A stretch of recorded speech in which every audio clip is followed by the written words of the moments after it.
तो अतीक अहमद का काफिला झांसी की तरफ बढ़ता हुआ आगे जा रहा है, लेकिन इस दौरान अतीक अहमद ने रिपब्लिक भारत से एक्सक्लूसिव बातचीत की है और बातचीत करते हुए कहा है कि मेरे परिवार की महिलाओं और बच्चों को परेशान किया जा रहा है। सुपर एक्सक्लूसिव खबर आपको बता रहे, रिपब्लिक भारत पर अतीक अहमद बोला है, दहशत और डर से बोला है, कहा है कि मेरे परिवार की महिलाओं और बच्चियों को परेशान किया जा रहा है। अपहरण मामले में अधिक सजा हुई। कोई फोन हमने नहीं किया, कोई साजिश नहीं बची। 6 साल से मैं जेल में हूँ, मेरा पूरा परिवार बर्बाद हो चुका है। सरकार ने कहा मट्टी में मिला देंगे, तो मट्टी में तो मिल गए। अब मट्टी में मिलने के बाद रगड़े जा रहे हैं। मट्टी में तो मिल गए हैं। कोई फोन हमने नहीं किया, कोई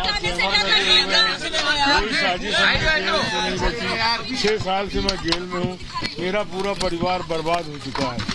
सरकार ने कहा मट्टी में मिला देंगे, तो मट्टी में तो मिल गए। अब मट्टी में मिलने के बाद रगड़े जा रहे हैं। मट्टी में तो मिल गए हैं।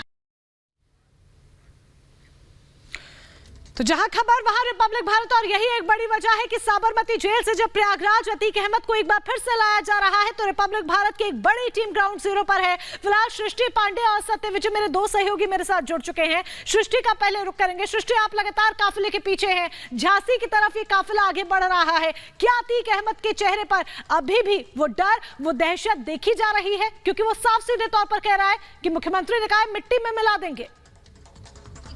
देखिए मोनिका, वो डर और दहशत आप इसी से समझ सकते हैं कि अतीक ने ये मान लिया है कि सरकार ने उसे मिट्टी में मिला दिया। तस्वीरें आपको काफिले की दिखाएंगे। सीधे आपको बता दें कि ये काफिला जो है वो इस वक्त आप देख सकते हैं अतीक अहमद का रिपब्लिक भारत के कैमरे पर सबसे पहली और साफ तस्वीर आपको हम दिखा रहे हैं। जो आगे वैन आपको दिखाई दे रही है, इसी में अतीक अहमद मौजूद है। 20 से 22 किलोमीटर का सफर है झांसी का, और उसके बाद ये काफिला झांसी पहुंचेगा। दोपहर तक अगर अतीक अहमद नैनी पहुंच जाता है तो आज ही कोर्ट में पेश कर दिया जाएगा। सूत्रों के हवाले से जानकारी यह भी मिल रही है कि इसके भाई अशरफ को भी आज ही ले जाया जाएगा बरेली से। हालांकि अभी कंफर्म करना बाकी है, लेकिन जैसा आपने कहा कि क्या अतीक के चेहरे पर डर है, अतीक के चेहरे पर शिकन है, तो आप ये मान लीजिए कि अतीक ने ये कबूल कर लिया है। अतीक ने ये मान लिया है कि किस तरीके से उसके परिवार को मिट्टी में मिला दिया गया। उसने कहा कि सरकार ने यह दावा किया कि मिट्टी में मिला देंगे, माफियाओं को मिट्टी में तो मिला ही दिया गया, और अब वो हमें रगड़ रहे हैं, मेरे परिवार को बर्बाद कर रहे हैं। इस तरीके की बातें अतीक अहमद के मुख से निकलना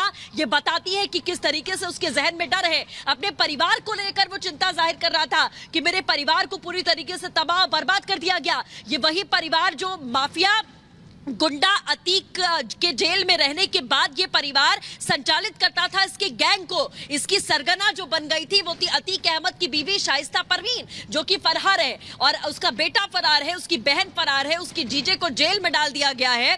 तो जिस तरीके की परिस्थिति यहाँ पर बनी, आप समझिए कि अतीक अब ये कबूल कर रहा है कि उसका जो परिवार है उसे मिट्टी में मिला दिया गया। यानी कि सरकार का जो संकल्प है उसे खुद मानता हुआ अब माफिया यहाँ पर नजर आ रहा है। इससे बड़ा उदाहरण आखिरकार और क्या हो सकता है कि किस तरीके से अतीक अहमद खुद इस बात को कबूल कर रहा है कि उसके परिवार को मिट्टी में मिला दिया गया है, उसके साम्राज्य को मिट्टी में मिला दिया गया है। और अब आपको बताएं कि काफिला लगातार झांसी की तरफ जो है वो आगे बढ़ रहा है, और धीरे धीरे आगे बढ़ते हुए ये नैनी का सफर जो है तय करने वाला है। झांसी मुश्किल से 21-20 किलोमीटर अब बचा हुआ है, और इसके बाद झांसी के बाद में बांदा, चित्रकूट और प्रयागराज तक का सफर जो है वो दोपहर तक माना जा रहा है कि अगर इसी स्पीड के साथ में ये काफिला आगे बढ़ेगा तो दोपहर तक आप समझ लीजिए कि जो नैनी का सफर है वो यहाँ तय कर लिया जाएगा। दोबारा से शायद अतीक को भी इस बात का अंदाजा नहीं था कि उसे इस तरीके से एक बार फिर से लेकर जाया जाएगा, क्योंकि पिछली बार ही अतीक जब बाहर निकला साबरमती जेल से, तो इस बात का दावा कर रहा था कि